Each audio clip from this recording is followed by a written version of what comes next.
Եթերում ազատ լուրերի հիմնական թողարկումն է, ես Անի Ստեփանյանն եմ, բարև ձեզ, կարևորի մասին նախամարոտ։ Արտաքին գործերի նախարար Արարատ Միրզոյանը Շվեյցարիայում է, Ժնևում նա մասնակցել է ՄԱԿ-ի Մարդու իրավունքների խորհրդի բարձրաստիճան հատվածին եւ հանդես եկել ելույթով։ Միրզոյանը բարձրաձայնել է Բաքվում պահվող 19 հայերի ազատ արձակման, անհայտ կորածների ճակատագրերի պարզաբանման մասին։ Նիկոլ Փաշինյանը մասնակցել է ջրային կոմիտեի կազմավորման 25-րդ տարեդարձի միջոցառմանը, հանդես եկել ելույթով։ Նա իր խոսքով ընդգծել է ժամանակակից աշխարհում մաքուր ու քաղցրահամ ջրի կարևորությունը։ Վարչապետը նկատել է Հայաստանում ջրային ռեսուրսները ոչ արդյունավետ են կառավարվում։ Երևանում նախատեսվող աջափնյակ մետրոյի կայարանի հարող տարածքում քաղաքապետ Տիգրան Ավինյանի հանձնարարականով քաղաքաշինական ներդրումային ծրագիր է մշակվել եւ համապատասխան մրցույթ անցկացվել։ Կայացել է քաղաքապետարանի գործակարգավարական հերթական խորհրդակցությունը։ Կառավարության որոշմամբ մշակվել է ընդհանուր 2026-ից 30 թվականների զբոսաշրջության ռազմավարական ծրագիրը։ Այդ ծրագրում նախանշվել են թիրախային այն կարևոր ուղղությունները, որոնց զարգացման համար պետությունը անհրաժեշտ ներդրումներ է իրականացնում։ Մեքսիկայի զինված ուժերի հատուկ գործողության արդյունքում սպանվել է Նեմեսիո Օսեգերա Սերվանտեսը, թմրանյութերի խոշորագույն կարտելներից մեկի առաջնորդը, որը ավելի հայտնի է եղել El Mencho մականունով։ Տեղի ունեցածից հետո երկրի մի քանի նահանգներում անկարգություններ են սկսվել։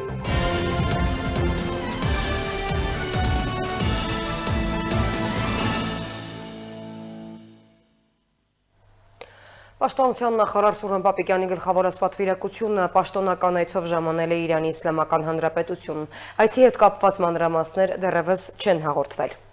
Իսկ արտաքին գործերի նախարար Արարատ Միրզոյանը Շվեյցարիայում է, Ժնևում նա մասնակցել է ՄԱԿ-ի Մարդու իրավունքների խորհրդի բարձրաստիճան հատվածին եւ հանդես եկել ելույթով։ Միրզոյանը բարձրաձայնել է Բաքվում պահվող 19 հայերի ազատ արձակման, անհայտ կորածների ճակատագրերի պարզաբանման եւ բռնի անհետացումների դեպքերի բացահայտման անհրաժեշտության մասին, միաժամանակ ուշադրություն հրավիրելով նաեւ խեղաթյուրված պատմական նարատիվների տարածման վրա։ Նախարարը շեշտել է, որ խաղաղության օրակարգը չի չեղարկվում հումանիտար լուծված խնդիրները, իսկ Հայաստանը իր քայլերը կառուցում է մարդու իրավունքների պաշտպանության միջազգային մեխանիզմների ամրապնդման եւ հաշվետվողականության սկզբունքների վրա։ 19 հայ պահվող անձինք դեռևս գտնվում են Բաքվում։ Առկա է անհայտ կորած անձանց ճակատագրերի պարզաբանման եւ բռնի անհետացումների դեպքերի բացահայտման անհրաժեշտություն եւ միաժամանակ տարածվում են խեղաթյուրված պատմական նարատիվներ։ Այս մասին հայտարարել է արտաքին գործերի նախարար Արարատ Միրզոյանը փետրվարի 23-ին ՄԱԿ-ի Մարդու իրավունքների խորհրդի բարձրաստիճան հատվածին իր ելույթի ժամանակ։ Սակայն խաղաղության օրակարգը չի չեղարկում հումանիտար չլուծված խնդիրները։ Թեև մենք ընտրել ենք հեշտացման դժվար ուղին, Հայաստանը մնում է հաստատակամորեն հանձնարարու շարունակելու այս ուղին ապագային միտված հանգրվանին հասցնելու նպատակով։ Ելույթում նախարարն ընդգծել է, որ Հայաստանի տեսլականը հիմնված է ՄԱԿ-ի մարդու իրավունքների հենասյան ամրապնդման եւ անհրաժեշտ ռեսուրսներով ապահովման վրա, խախտումների կանխարգելման, պատասխանատվության եւ կրթության բարձրացման նպատակով։ Միրզոյանի խոսքով աշխարհում աճող հակամարտությունները, հումանիտար ճգնաժամերն ու համակարգային անհավասարությունները պահանջում են ավելի վճռական մոտեցում, իսկ մակուցությունը, նախաձեռնությունն ու մարդու իրավունքների խորհրդի առաջիկա վերանայման գործընթացը կարող են դառնալ իրական փոփոխությունների հնարավորություն ամրապնդելու խորհրդի մեխանիզմները։ Հայաստանի տեսլականն ու մտադրությունները միանշանակորեն խարսքված են այն համոզմունքի վրա, որ ՄԱԿ-ի մարդու իրավունքների հենասյունը պետք է առավել ամրապնդվի եւ պատշաճ կերպով ապահովվի անհրաժեշտ ռեսուրսներով երաշխավորելու խախտումների ու չարաշահումների կանխարգելումը, պատասխանատվությունը եւ դրանց կրկնության բացառումը։ Արտաքին գործերի նախարարն անդրադարձել է նաեւ Հայաստանի ներքին մարտահրավերներին, նշելով, որ ինչպես բազմաթիվ ժողովրդավարություններ, Հայաստանը եւս բախվում է հիբրիդային սպառնալիքների, ապատեղեկատվության, մանիպուլյացիայի եւ արտաքին միջամտության տեսքով, որոնք նպատակաուղղված հարվածում են ժողովրդավարական ինստիտուտների եւ մարդու իրավունքների արդյունավետ իրացման նկատմամբ վստահությանը։ Դրանք թիրախային, համակարգված եւ ոչ բարեկամական արշավներ են, որոնք միտված են ժողովրդավարական ինստիտուտների եւ մարդու իրավունքների արդյունավետ իրացման նկատմամբ մեր քաղաքացիների վստահության խաթարմանը։ Միրզոյանը ներկայացրել է նաեւ բարեփոխումների եւ ինստիտուցիոնալ զարգացման մասին տվյալներ, ընդգծելով միջազգային գնահատականներում արձանագրված առաջընթացը։ Նրա խոսքով Freedom House-ի ազատության աշխարհում 2025 5 զեկույցում Հայաստանը ստացել է 54 միավոր 100-ից քաղաքական իրավունքների եւ քաղաքացիական ազատությունների բարձր ցուցանիշերով։ Նա նշել է նաեւ, որ լրագրողներ առանց սահմանների կազմակերպության մամուլի ազատության համաշխարհային ինդեքս 2025-ում Հայաստանը զբաղեցրել է 34-րդ հորիզոնականը, նախորդ տարվա 43-րդ տեղի համեմատ առաջընթաց գրանցելով։ Իսկ համաշխարհային տնտեսական ֆորումի գլոբալ գենդերային խզման 2025 թվականի զեկույցով Հայաստանը բարձր դիրքերում է կանանց կրթական մակարդակի ցուցանիշով եւ քաղաքական կյանքի ոլորտում կանանց ներգրավվածության աճով։ Ելույթում արձանագրվել է նաեւ մարդու իրավունքների ոլորտում միջազգային պարտավորությունների իրականացման գործիքակազմի զարգացումը։ Նախարարն ասել է, որ գործարկվել է միջազգային հաշվետվողականության ամրապնդման ազգային մեխանիզմի թվային գործիքը։ Հայաստանի մոնիտորինգային թվային հարթակը, որը կենտրոնացված համակարգով միավորում է միջազգային եւ տարածաշրջանային կառույցների առաջարկությունները։ Անցյալ տարի գործարկվել է Հայաստանի մոնիտորինգային թվային հարթակը AI-MEMRA։ Այն կենտրոնացված համակարգ է, որը միավորում է մարդու իրավունքների ոլորտում միջազգային եւ տարածաշրջանային մեխանիզմների կողմից ներկայացված առաջարկությունները։ Արտգործնախարարն ընդգծել է, որ Հայաստանը նպաստում է նաեւ միջազգային իրավունքի ծանր խախտումների դեմ համաշխարհային մեխանիզմների ուժեղացմանը, հայտարարելով, որ մարդու իրավունքների խորհրդի ընթացիկ նստաշրջանում Հայաստանը կրկին կներկայացնի ցեղասպանության կանխարգելման վերաբերյալ բանաձևը, կոչ անելով անդամ պետություններին աջակցել նախաձեռնությանը։ Տարածաշրջանային օրակարգի մասով Միրզոյանը հայտարարել է, որ երկար տարիների զինված հակամարտությունների եւ մարդասիրական ճգնաժամերից հետո Հայաստանը եւ Ադրբեջանը ձեռնարկել են քայլեր երկարաժամկետ խաղաղության ուղղությամբ, առանձնացնելով անցյալ տարվա Վաշինգտոնում կայացած խաղաղության գագաթնաժողովը, որն ըստ նրա բացել է առևտրի, փոխկապակցվածության եւ մարդկանց միջև շփումների հեռանկարներ։ Ելույթի ավարտին Միրզոյանը շեշտել է, որ բազմակողմ ինստիտուտների վրա ճնշումների պայմաններում կարևոր է պահպանել սկզբունքայնությունն ու լավատեսության մոտեցումը, վստահությամբ, որ մարդու իրավունքների համակարգը եւ ՄԱԿ-ը կարող են դուրս գալ այս շրջանից նորացված կարողություններով եւ ավելի արդյունավետ մանդատով։ Սոնա Գիշյան, Free News, Ազատ լուրեր։ Հարավային Կովկասի եւ Վրաստանի ճգնաժամի հարցերով ԵՄ հատուկ ներկայացուցիչ Մագդալենա Գրոնոն հարցազրույց հետևել ադրբեջանական ապագործակալությանը։ Նա քննարկել է անցյալ ամիս Ադրբեջան եւ Հայաստան կատարած իր այցի արդյունքները, Ադրբեջան-ԵՄ հարաբերությունները, հետագա գործակցության հեռանկարները եւ այլ հարցեր։ ԵՄ շարունակում է վճռականորեն աջակցել տարածաշրջանում խաղաղության հասնելու պատմական առաջընթացին եւ ամրապնդել Հարավային Կովկասի հետ համագործակցությունը, ասել է նա։ Գրոնոյի խոսքով հայ-ադրբեջանական խաղաղության գործընթացից բացի սա ներառում է նաև տարածաշրջանային գործակցություն Հայաստանի եւ Թուրքիայի միջև հարաբերությունների կարգավորում, կապի հնարավորություններ եւ վստահության ամրապնդման միջոցառումներ։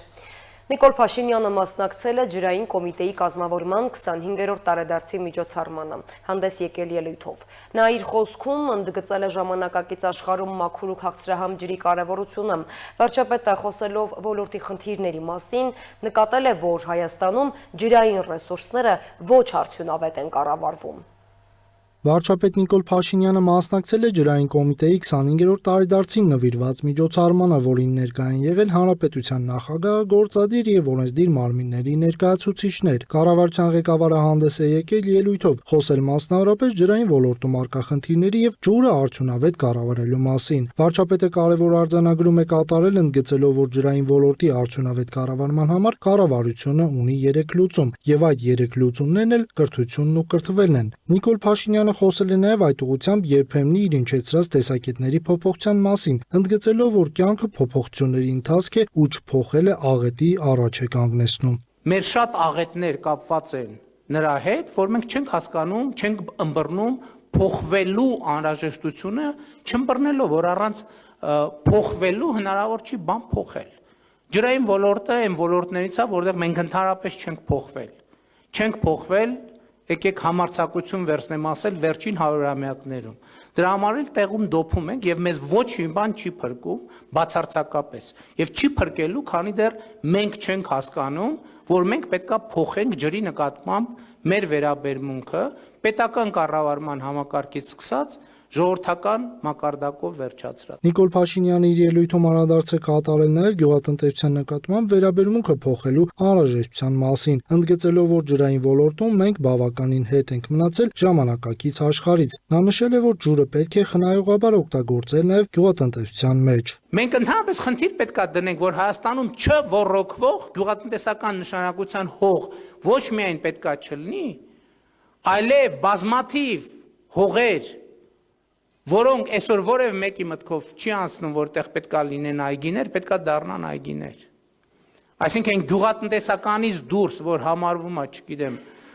այլ նշանակության հող, այդ բոլորը պետքա դառնան այգիներ, ու այսօր Հայաստանում, այսօրվա Հայաստանում այդ ջրային ռեսուրսը կա։ Փորձագիտական գնահատականներով Հայաստանում տարեկան 5-ից 7 միլիարդ խորանարդ մետր ջրային ռեսուրս է ձևավորվում։ Վարչապետը Սևանա լճից պաշարների անխնա օգտագործումը թեկուզ ոռոգման նպատակով նույնպես խնդրահարույց է համարել նկատի ունենալով այդ մեծ ջրային պաշարի դերը Հայաստանի եւ հայ ժողովրդի կյանքում։ Վերջինս առաջարկել է ինտենսիվ զարգացնել կաթիլային ոռոգումը։ Կաթիլային ոռոգումը եւ ինտենսիվ գյուղատնտեսությունն է լուծումը եւ բացառվում է, որ գյուղատնտեսության են ձևերով ինչ էլ անենք։ Այսօրվա մեր գյուղատնտեսություն ինքը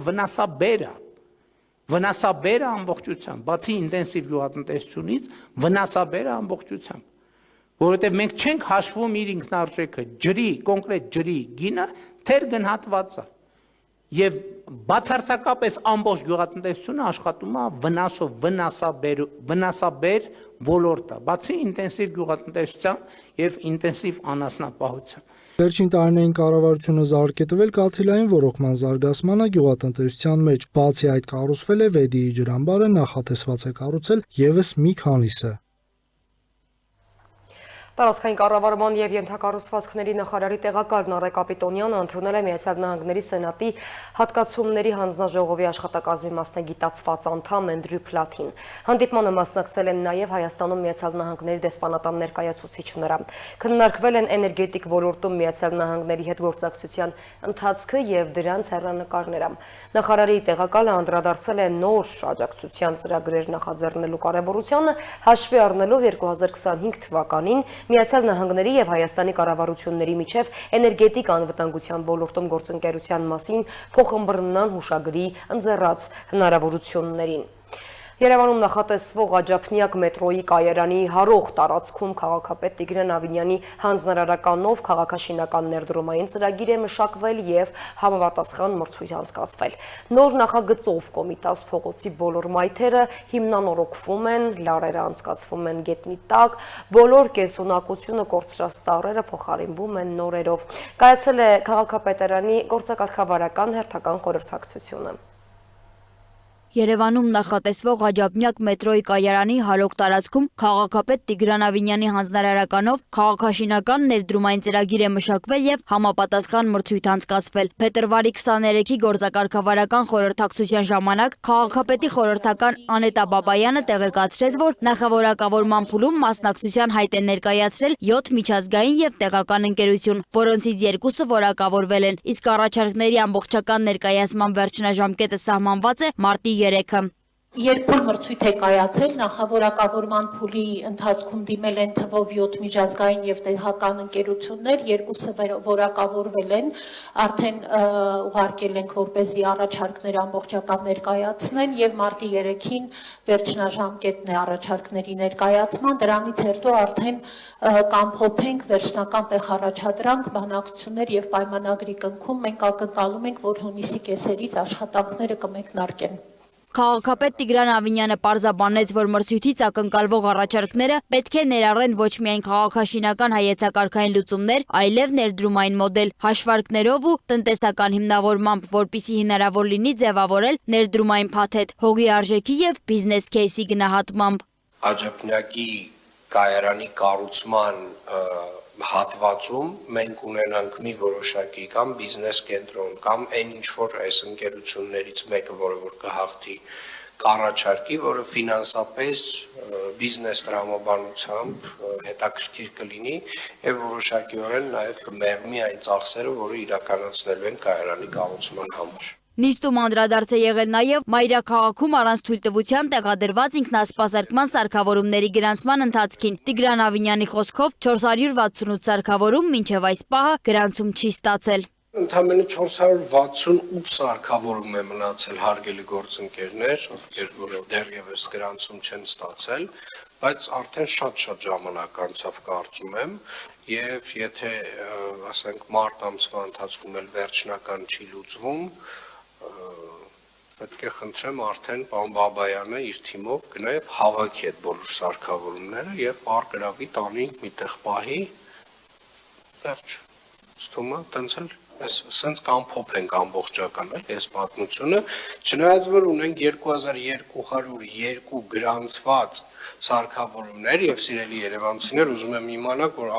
ամսական Երևանի բյուջե մտնում է 42 միլիոն 358 դրամ միայն այս սարքավորումներից։ Քաղաքապետարանն առաջիկայում նախատեսում է սկսել նաև Երևանում ֆուտբոլի 16 բացօթյա դաշտերի շինարարությունը։ Շինարարության եւ բարեկարգման վարչության պետի ժամանակավոր պաշտոնակատար Անդրանիկ Թևոսյանի տեղեկացմամբ 16 դաշտերի նախագծման մրցույթը կայացել է եւ քաղաքապետարանը մոտ ժամանակներում կանցնի շինարարական փուլին։ Նա ներկայացրել է նաև դպրոցական մարզադահլիճների ծրագրերի ընթացքը, նշելով, որ մի մասը նախագծման ավարտական փուլում է, մյուսը նախագծման ընթացքի մեջ։ Թևոսյանի փոխանցմամբ նախորդ տարվա ծրագրերով հիմնովին նորոգվել եւ մարզագույքով համալրվել է Երևանի թիվ 175 դպրոցի մարզադահլիճը։ Ունենք նախագծման ավարտման փուլում 3 եւ 2-ը նախագծման փուլում ֆիզկուլտուրայի դահլիճի դպրոցների ֆիզկուլտուրայի դահլիճների մասով եւ ունենք եւս 16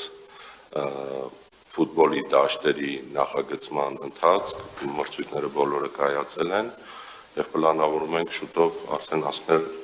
շինարարության։ Նիստում քաղաքապետն անդրադարձել է նաև Կոմիտասի Պողոտայի բարեկարգման նախագծին։ Ավինյանը շեշտել է, հողային շերտը պարզապես ազատ թողնելն ընդունելի չէ, եթե չեն տրվում թփային կամ կանաչապատման տրամաբանված լուծումներ։ Ըստ նախագծի Կոմիտաս փողոցի բոլոր մայթերը հիմնանորոգվում են, լարերը անցկացվում են գետնի տակ, բոլոր կենսունակությունը կորցրած ծառերը փոխարինվում են։ Նիստում զեկուցվել է նաև տրանսպորտի շահագործման ցուցանիշների եւ տոմսային համակարգի վավերացումների մասին, ինչի մասով քաղաքապետը շեշտել է, վճարումների նկատմամբ վերահսկողության խստացման քաղաքականությունը պետք է շարունակվի։ Ես առաջարկում եմ վերահսկողությունը որոշակի ինտենսիվությամբ փորձաքննություններ իրականացնի, տարբեր էս աշխատանքներ, որպեսզի հասկանանք որակը ինչպես է տեղի ունենում, այտենց առաջին հայացքից հիմնական փողոցների վրա ոնց որ թե խնդիր շատ չենք ունենում, բայց այնուամենայնիվ նաև տարածված տեսանյութերով, այդ 1-2 դեպքով տենց տարածվում է, որ սա ամբողջ քաղաքում անորակ ասֆալտապատում է արվում։ Այդ 1-2 դեպքով է տենց լինում, պարոն Սևոյան, ինչա ձեր մարդիկ այնտեղ կանգնած չեն լինում։ Ինչ անենք, հələ մի հատ ասեք, էլի, ասեք իմանամ, կարող է ինչ-որ սխալ ենք անում, կարող է դուք չպետք է անեք, միգուցե պարոն Սևոյան, այդ ծավալն էլ տեղափոխենք։ Չէ, պարոն քաղաքապետ, ուղղակի աշխատանք առանց կազմակերպելու համար, որպեսզի շուտ հասնենք փոխհարցումությանը։ Երկու տեղով եք աշխատանքները սկսել։ Ախր պարոն Սևոյան, երկու տեղով որ սկսել եք, հիմա երկու տեղով էլ եթե անորակ եք անելու,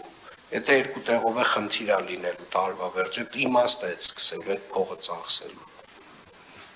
Պարոն քաղաքապետ, իմ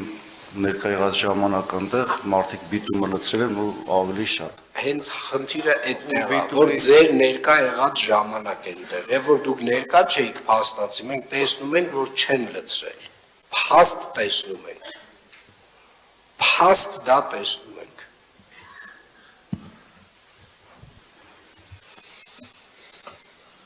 Պարոն Մարգարյան, խնդրում եմ բոլոր արվող աշխատանքներից տարբեր հատվածներից փորձանմուշներ վերցնել ու փորձաքննություն իրականացնել։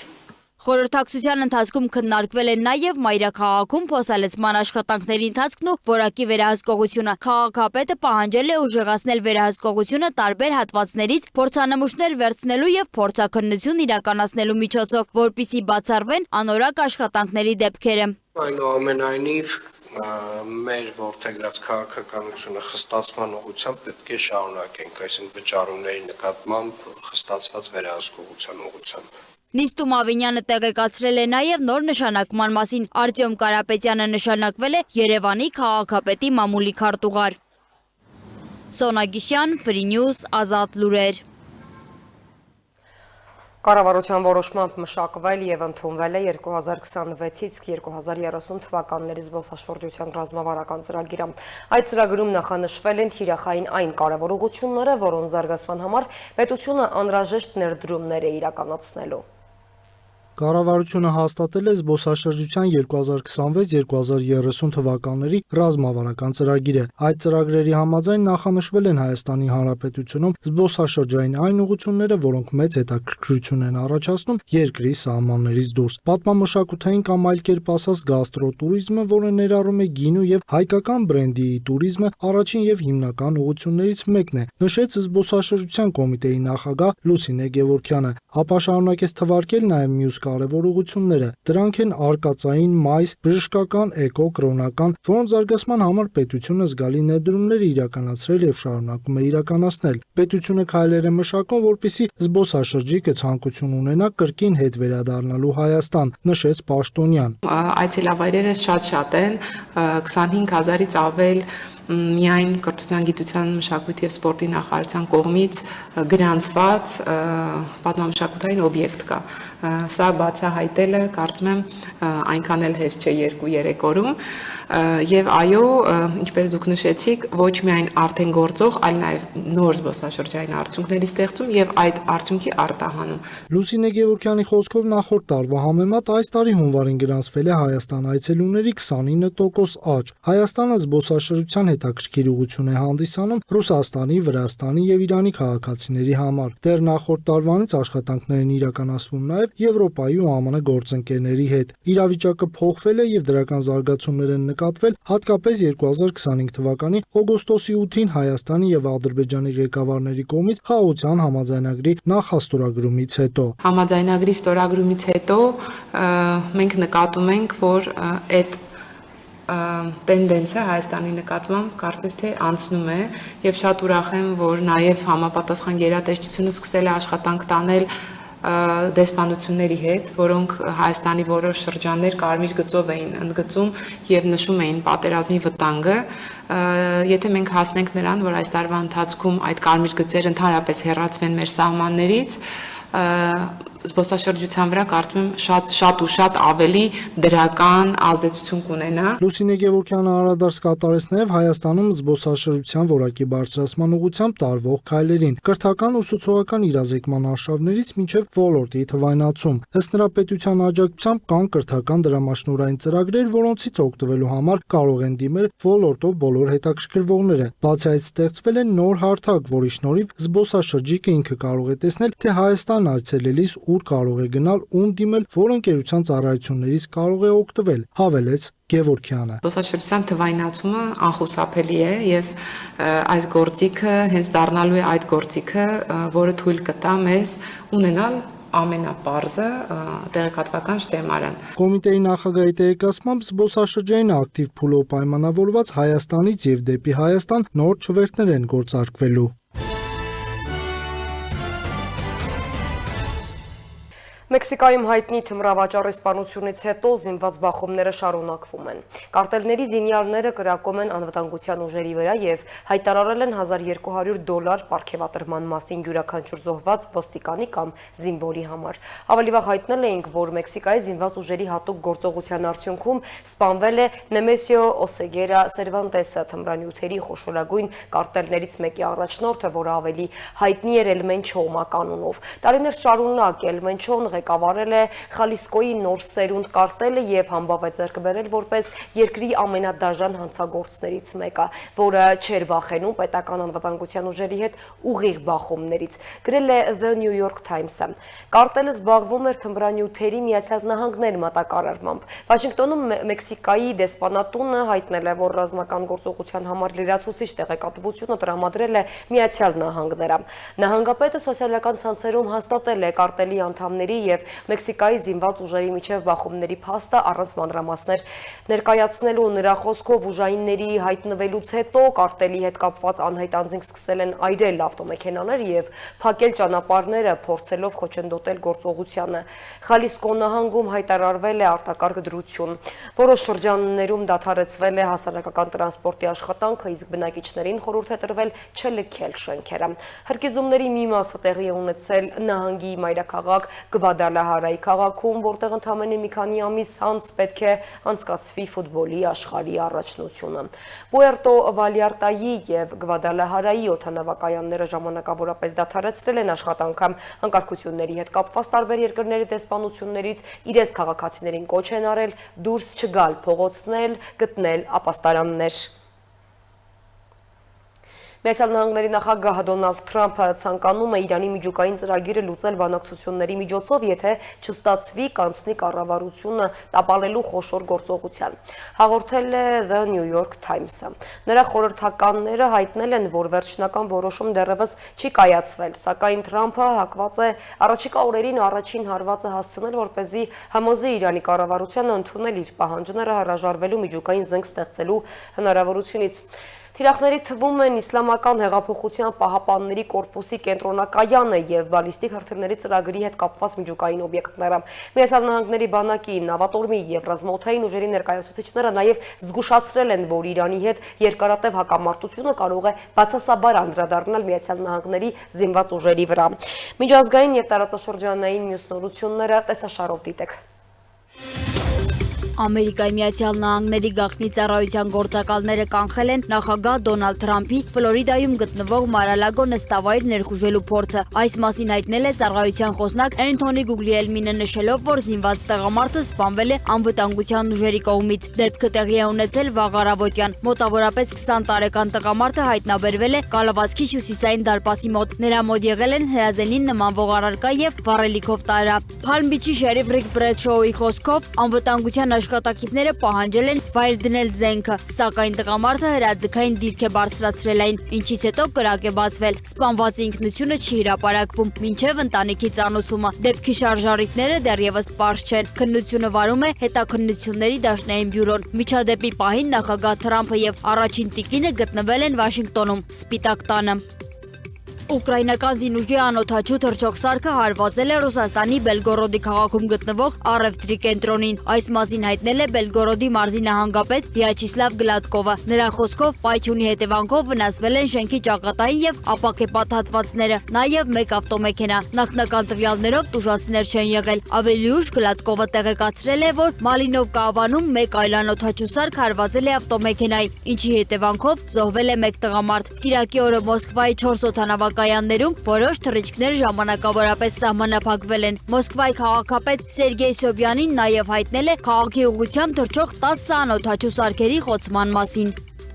Ուկրաինայի նախագահ Վոլոդիմիր Զելենսկին հայտնել է, որ փետրվարի 22-ին Լվովում տեղի է ունեցել դաժան ահաբեկչություն։ Նրա խոսքով քաղաքում գրանցվել է 2 պայթյուն, ընդ որում երկրորդը տեղի է ունեցել այն պահին, երբ դեպքի վայր էին ժամանել արտակարգ ծառայությունները։ Պայթյունի հետևանքով վիրավորվել է 25 մարդ, զոհվել 1 ոստիկանուհի։ Զելենսկու հայտարարությամբ հարձակման կատարողները հավաքագրվել են Telegram ալիքի միջոցով, իսկ ահաբեկչությունը կազմակերպվել է Ռուսաստանի կողմից։ Նախագահը նշել է, որ իրավապահներն ունեն նման հանցագործություններին հակազդելու փորձ եւ նախկինում կանխել են տասնյակ նմանատիպ դեպքեր։ Նա նաեւ հայտնել է, որ առկա են հետախուզական տվյալներ Ռուսաստանի կողմից նման հարձակումները շարունակելու մտադրության մասին։ Լվովում արդեն ձերբակալվել է ահաբեկչության ենթադրյալ կատարողը։ Ռոյթերսի փոխանցմամբ Իրանում ուսանողները շարունակել են բողոքի ցույցերը։ Փետրվարի 21-ին մի քանի համալսարանական ուսանողներ դուրս են եկել փողոց, տարեվերջյան տեղի ունեցած եւ իշխանությունների կողմից դաժանորեն ճնշված հակակառավարական ցույցերից հետո առաջին լայնամասշտաբ ակցիաների շրջանակում Թեհրանի Շարիֆի տեխնոլոգիական համալսարանի մերձակայքում բախումներ են գրանցվել ուսանողների եւ Իսլամական հեղափոխության պահապանների կորպուսի բասիջ կիսառազմական ստորաբաժանման անդամների միջև։ Սոցցանցերում տարածված տեսանյութում ուսանողները վանկարկում են ամոթ եւ ծածանում ազգային դրոշը։ Բողոքի ակցիաներ են տեղի ունեցել նաեւ Ամիր Քաբիրի անվան տեխնոլոգիական համալսարանում եւ ըստ ֆարս գործակալության Թեհրանի համալսարանում։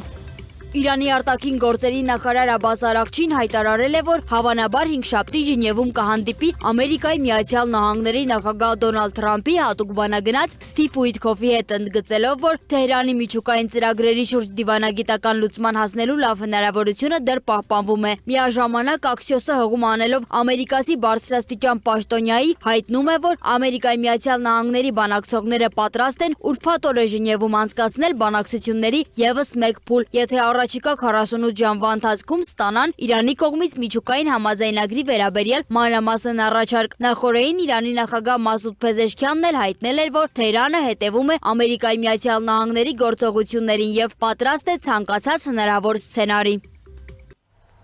Այսօր ժամը 10:30-ի սահմաններում ոստիկանության գվարդիայի ծառայողը ծառայություն իրականացնելիս նկատել է, որ ազգային գրադարանի հարակից հատվածում 2 տասնյակից ավելի երիտասարդներ ծեծի են ենթարկում մեկ այլ երիտասարդի։ Ոստիկանության գվարդիայի ծառայողները կանխել են հետագա զարգացումները, ինչի ընթացքում օրենքով սահմանված կարգով նախազգուշական 2 կրակոց են արձակել օդ։ Ոստիկանները ձերբակալել են մեկ անձի եւ ներկայացրել համայնքային ոստիկանության կենտրոնական բաժին։ Ձեռնարկվում են միջոցառումներ միջադեպի մասնակից մյուս երիտասարդներին հայտնաբերելու ուղղությամբ։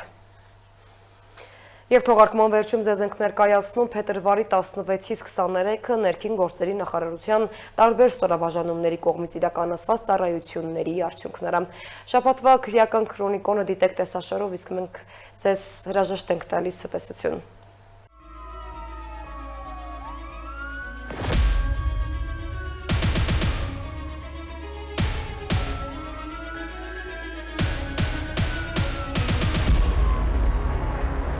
Մայրաքաղաքում եւ մարզերում բարեկային ծառայության իրականացրած միջոցառումների արդյունքում արձանագրվել է ճանապարհային երթևեկության կանոնների 25840 խախտում։ Պահպանվող հատուկ տարածք է տեղափոխվել 599 տրանսպորտային միջոց, հայտնաբերվել է 405 ոչ սթափ վարորդ, 803 անձ առանց վարորդական իրավունքի վկայականի։ Ընդհանուր առմամբ տարբեր խախտումներով եւ կասկածանքով համայնքային ոստիկանության բաժինները տարվել 229 քաղաքացի։ Հանրապետությունում բացահայտվել է 1011 գործություն, այդ թվում առանց վարորդական իրավունքի մեքենա վարելու 329, թմրանյութի հայտնաբերման 127, ֆիզիկական ներգործության 57, հոգեկան ներգործության 44, խարդախության 41, անձնական ունեցվածքի գողության 38, մարմնական վնասվածք պատճառելու 34 նաև այլ հանցագործություններ։ Նախկինում կատարված 42 հանցագործություն եւս բացահայտվել է, հայտնաբերվել է 53 հետախուզվող, 6 անհետ կորած, արձանագրվել է զենզինամթերքը կամավոր հանձնելու 18 դեպք, 7 հորում գրանցված 74 ավտովթարի հետևանքով զոհվել է 5 մարդ, վնասվածք ստացել 94-ը։ Ներքին գործերի նախարարության փրկարար ծառայության ճգնաժամային կառավարման ազգային կենտրոնում շաբաթվա ընթացքում գրանցվել է 585 դեպք, 272 արտակարգ, մասնավորապես հրդեհի 232, հրդեհի ծագման սպառնալիքի 25, ճանապարհատրանսպորտային պատահարի 16, կենցաղային կանչի 148 եւ այլ դեպքեր։ Եղանակային պայմաններով եւ այլ գործոններով պայմանավորված գրանցվել է տրանսպորտային միջոցների արգելափակման 75 դեպք։ Փրկարարները օգնություն են ցուցաբերել 109 քաղաքացու։ Ներքին գործերի նախարարության ստորաբաժանումները շարունակում են իրականացնել շուրջօրյա վերահսկողություն եւ կանխարգելիչ միջոցառումներ քաղաքացիների անվտանգությունն ապահովելու եւ հասարակական կարգը պահպանելու նպատակով։ ՔՕԳՎ ծառայողները հերթական խոշոր բացահայտման այս անգամ հայտնաբերել են 1 կիլոգրամ 218 գրամ մարիխուանա։ Մաքսանենք ճանապարհով ներկրված թմրամիջոց ապօրինի ձեռք բերելու վերաբերյալ հերթական օպերատիվ տվյալը քրեական ոստիկանության թմրամիջոցների անօրինական շրջանառության դեմ պայքարի վարչության ծառայողներն իրացրին փետրվարի 13-ին։ Մայրաքաղաքի պարեկների հետ համագործակցելով քրեական ոստիկանները Երևանի, Շիրակի եւ Արարատյան փողոցների խաչմերուկում ձերբակալեցին ու համայնքային ոստիկանության Շենգավիթի բաժին տեղափոխեցին Արարատի մարզի բնակիչ 37-ամյա տղամարդու։ Նրա խուզարկությամբ հայտնաբերվեց 1 կիլոգրամ 218 գրամ մարիխուանա։ 37-ամյա տղամարդը կալանավորվել է, հանգամանքները պարզվում են։ Արգրավել է 1 կիլոգրամ 150 գրամ մարիխուանա, ՔՕԳՎ հերթական խոշոր բացահայտումը։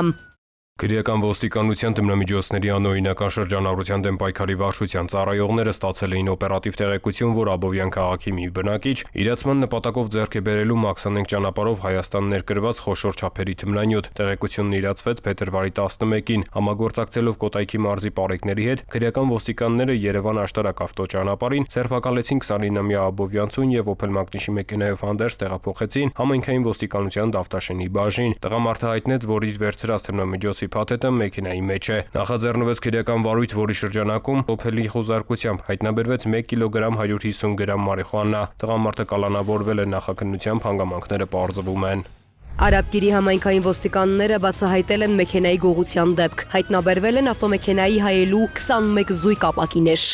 Նախորդ տարվա դեկտեմբերի 23-ի առավոտյան ոստիկանության օպերատիվ կառավարման կենտրոն էր զանգահարել Մայրաքաղաքի Արամ Խաչատրյան փողոցի մի բնակիչ եւ հայտնել, որ գիշերը գողացել են իր ավտոմեքենայի կողային հայելիների ապակիները։ Հաղորդումը փոխանցվել էր համայնքային ոստիկանության Արաբկիրի բաժին, որտեղից էլ դեպքի վայր էր մեկնել օպերատիվ խումբ։ Արաբկիրի քննչական բաժնում նախաձեռնել էր քրեական վարույթ։ Կատարվել էին անհրաժեշտ գործողություններ, իսկ համայնքային ոստիկանների օպերատիվ աշխատանքն արդյունք տվեց միայն փետրվարի 10-ին։ Համայնքային ոստիկաններն այդ օրը ստացան տեղեկություն, որ հայելիների գողությունը կատարել է Վաղարշյան փողոցի բնակիչ 31-ամյա մի տղամարդ։ Նույն օրը ժամը 17-ին Արամ Խաչատրյան փողոցում նա ձերբակալվեց ու տեղափոխվեց Արաբկիրի բաժին։ Նրա խոզարկությամբ հայտնաբերվեցին ավտոմեքենայի կողային հայելու զույգ ապակիներ, բջջային 3 հեռախոս եւ գաղտնի փականով դանակ։ Քրեական վարույթի շրջանակում խոզարկություն կատարվեց նաեւ Աղարշյան փողոցի նրա բնակարանում։ Հայտնաբերվեցին Lexus, Tesla, Renault, Nissan Rouge, Jeep Cherokee, Toyota Camry, Mercedes, Volt, Hyundai Elantra, Mazda, Ford Fusion, Toyota, Kia Forte, Chevrolet Malibu ավտոմեքենաների կողային հայելիների 21 զույգ ապակիներ։ Ձեռնարկում են միջոցներ մեքենաների տուժած տերերին հայտնաբերելու ուղղությամբ։ 31-ամյա տղամարդը կալանավորվել ու տեղափոխվել է քրեակատարողական հիմնարկ։ Նախաքննությունը